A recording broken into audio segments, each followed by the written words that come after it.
Hello and welcome to day 14 of the Just Ship It challenge.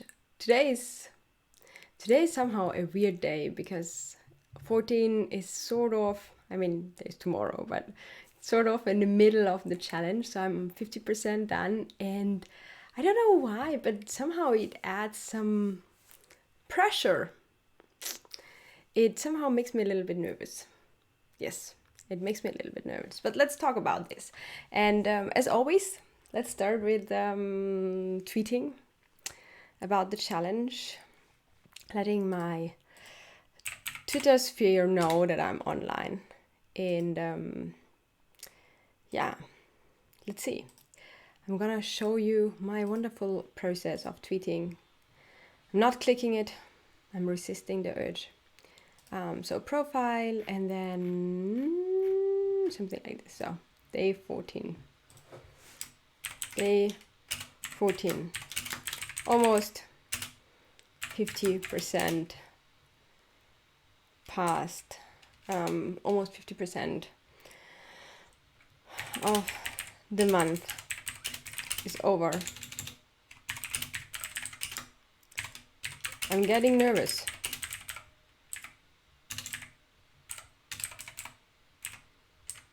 Is that how we type nervous in English? I don't know. It looks like okay. I thought there's like an E at the end or something. But it seems okay. Or my Grammarly doesn't do anything. It's over. I'm getting nervous. Somehow I feel the pressure is on. That's not such a nice feeling. It also does not make me more focused. It makes me perform less. So let's start relaxing again and making progress. Talking about it now on Twitch, and this was too long, so we cannot add our link anymore, I guess. So we have to shorten the whole thing a little bit. Almost 50% of the month is over. I'm getting nervous. I feel the pressure is on. That's not a nice feeling. It also doesn't. I wrote papers for a living. And part of writing scientific papers is shortening them to make them fit into like 10 pages. That's not a nice feeling. It doesn't make me focused. It doesn't help me, right? Help me perform better. So let's start relaxing again. And you can just leave that away. Let's start relaxing. Let's talking about it now. Relax. Or yoga. I don't know if there's a yoga thingy. Yoga. Yeah. Talking about stress and performance now on Twitch. That's it. So I clicked it. Oh no, I clicked it. I shouldn't click it. I should be focused and not click it.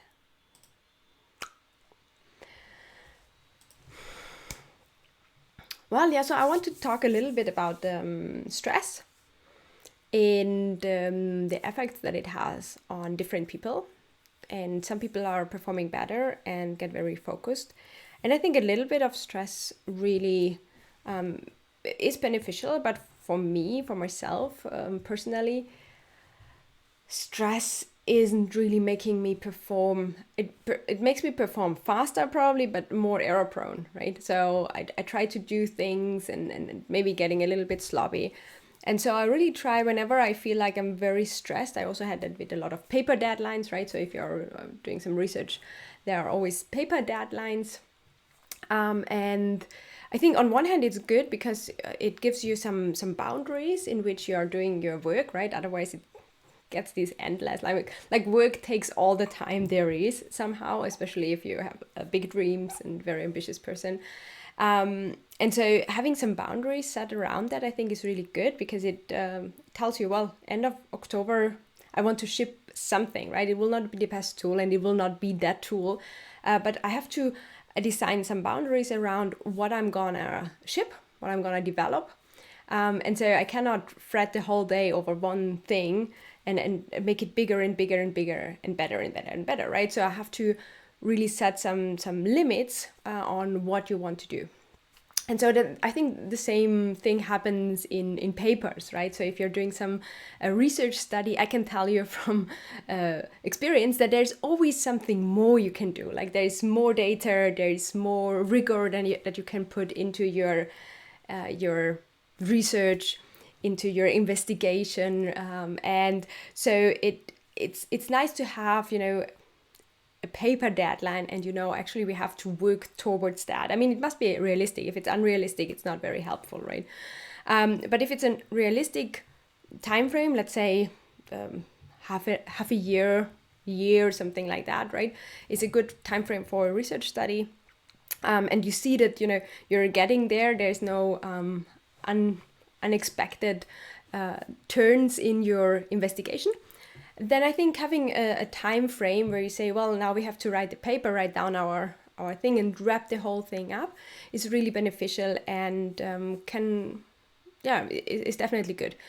But on the other hand, I also feel that, like today, I felt like, and it's strange, right? It's very arbitrary. It's like day 14 of the challenge.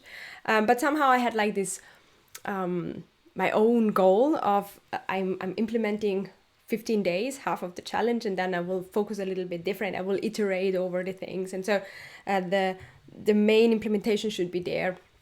And I realized that, I don't know, I mean, tomorrow, actually, I'm giving the whole day a workshop, so I'm not gonna work much on the tool.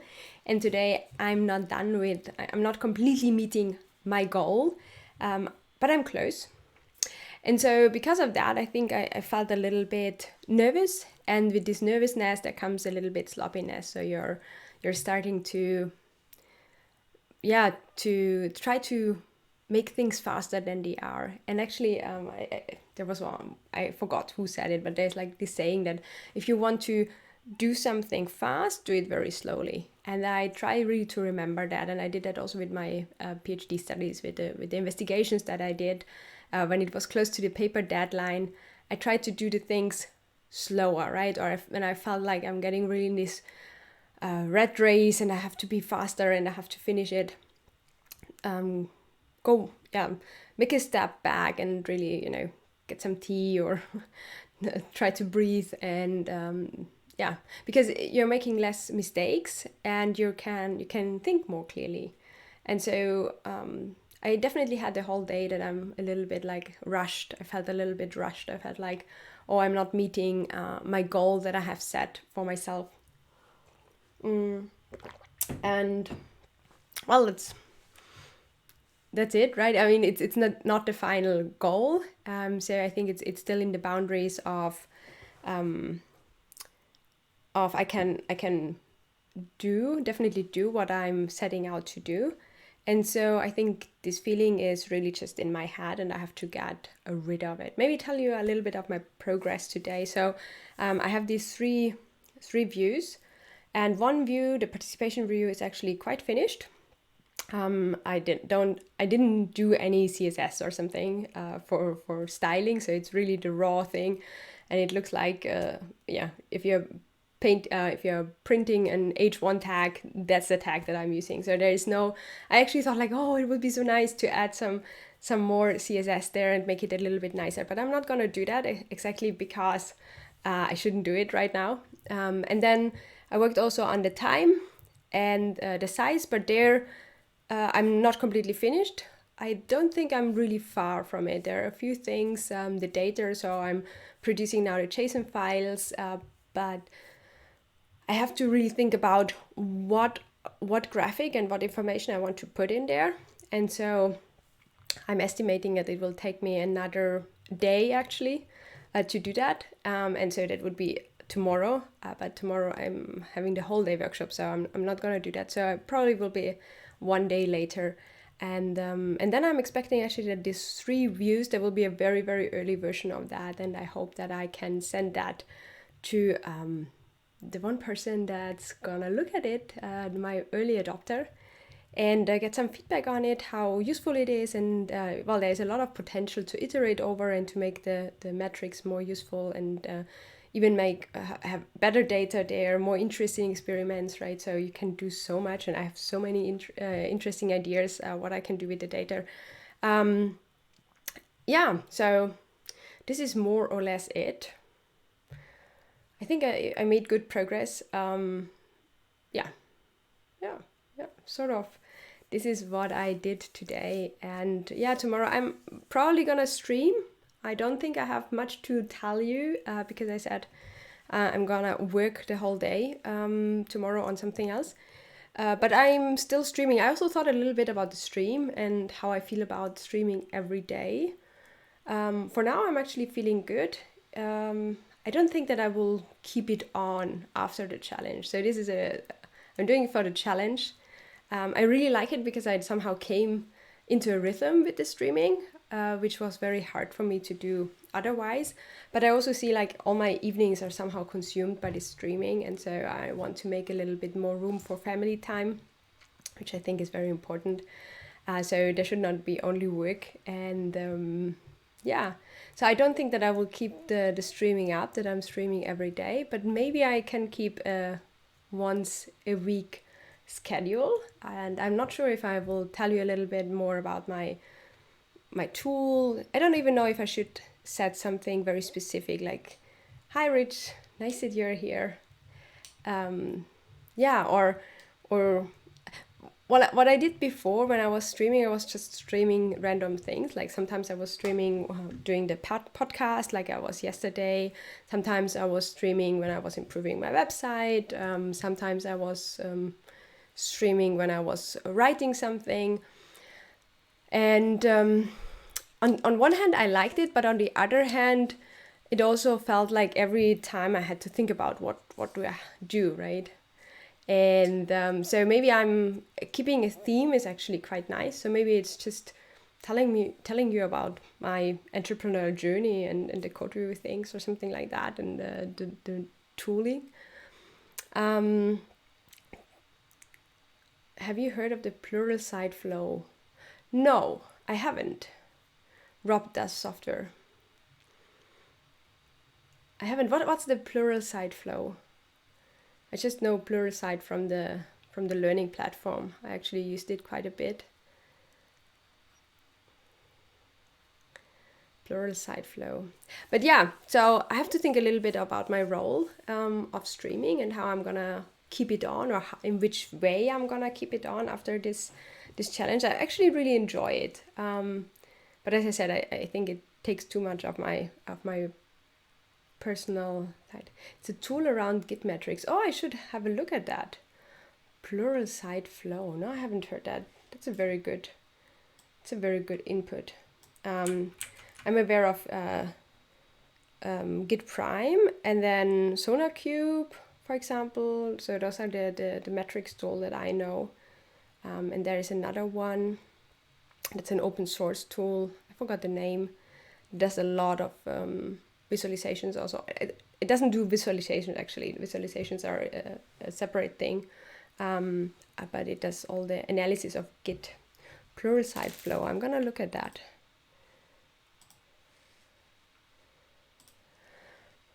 Let me have a look at that. What does it say?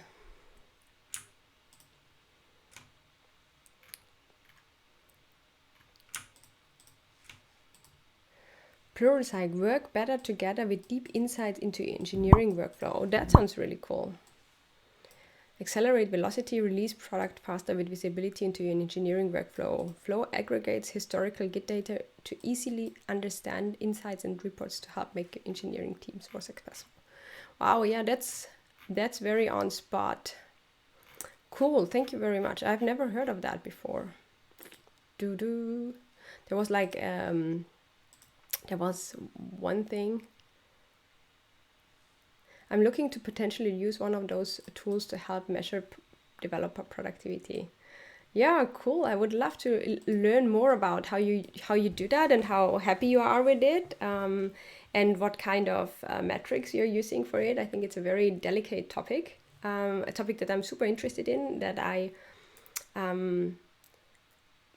we talked a lot about at Microsoft as well, and we always tried not to measure productivity directly, but measuring more goal oriented, in a goal oriented way, right, where you have like goal metrics, a setup, right, goal metric question setup, where you would say, for example, well, we want to improve our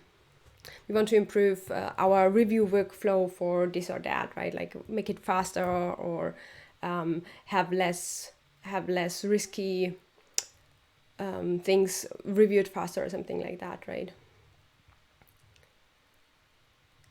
Yeah, exactly, that's what I'm seeing, right? So the early adopter that I'm working with, that person also has a very similar story, and so it's about seeing how teams perform, and how productive they are.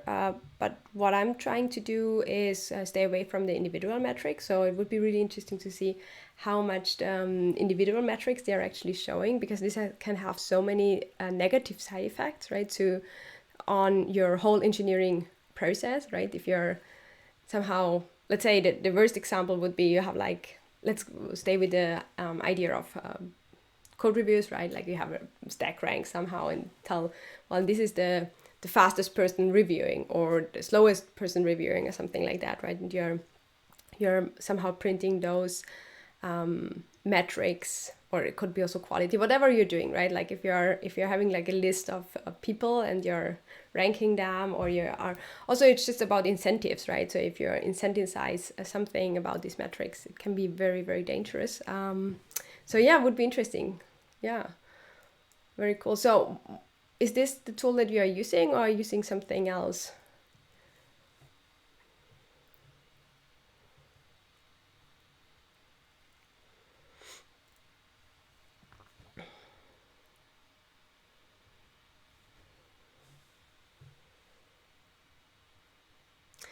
Somehow with Twitch it's really strange, because you don't see if a person is typing, so it could be actually that nobody is typing, and I don't know.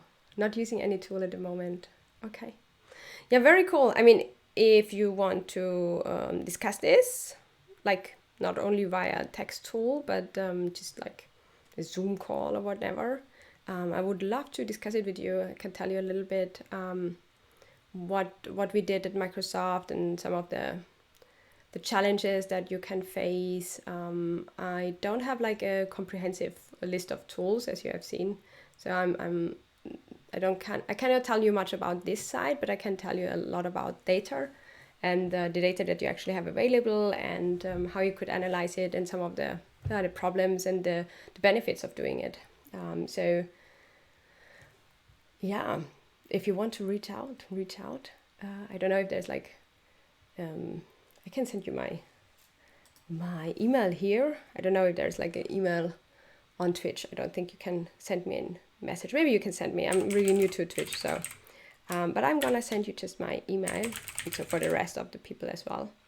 And we can maybe arrange something. I can talk with you about this super interesting topic, and very, very close to what I'm gonna do with the code review metrics. But yeah, will be an interesting journey to go through this idea of measuring productivity, but not in a way that really breaks it down to the individual, but in a way that it's helpful for the teams. And so, for example, if you're looking at team metrics, it's also very difficult, because sometimes people start comparing apple with pears, right? So like when we had, for example, Office, and you would look at the code review turnaround times at Office, and then you look like the code review turnaround times at Windows or something like that, right? So it's really something that you cannot map one-on-one, right? So you cannot say, well, this is very similar, or this is better, or the other one is worse. It really depends on the process. So what you can do, what's easier to do, is understand for this team, how they come from A to B, than saying, well, this team is at C and we want to go there, because the software engineering practices, it depends on the size and the diversity of the teams, but normally you cannot generalize that and compare those things. So that's really difficult.